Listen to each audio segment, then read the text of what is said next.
இன்னைக்கு நீ பணத்துக்காக கஷ்டப்பட்டுட்டு இருக்க அப்படின்றது எனக்கு தெரியுது. ஆனா சில கஷ்டங்களை நீ மனசார அனுபவிச்சாதான் உனக்கு பணத்தோட அருமையும் மனிதர்களின் குணங்களும் உனக்கு தெரிய வரும். தனக்கு மிஞ்சிதான் தான தர்மம்னு சொல்லுவாங்க. ஆனா நீ அதை கேட்காம ஊருக்காக வாரி இறைச்ச, சம்பாரிச்ச பணம் அனைத்தையும் உறவுகளுக்காக விட்டு கொடுத்த. இப்ப உனக்கு பணம் தேவை, நீ போய் கேட்டுப்பாரு அந்த உறவுகள்கிட்ட. அவங்க பணத்தோட அருமை என்ன அப்படின்றத உனக்கு பாடமாவே எடுப்பாங்க. இனியாவது பணத்தோட அருமை என்னன்றத புரிஞ்சு டவுன்லோட் ஷேர் சாட்.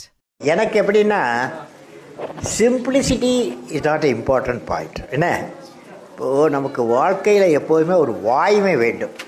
அதாவது உண்மையே பேச வேண்டும், உழைக்க வேண்டும், துன்பத்தை கண்டு பயப்படக்கூடாது. என்ன வேண்டும்? உண்மை பேச வேண்டும், உழைக்க வேண்டும், துன்பத்தை கண்டு பயப்படக்கூடாது. துன்பத்திற்கும் துன்பம் கொடுக்க வேண்டும். புரியுதா? இது பண்ணால் வெற்றி அடைய முடியும். Download share chat. நம்மை போல நெஞ்சம் கொண்ட அண்ணன் தம்பி யாரும் இல்லை. தன்னை போல என்னை எண்ணும் நீயும் நானும் ஓர் தாய் பிள்ளை. Download share chat.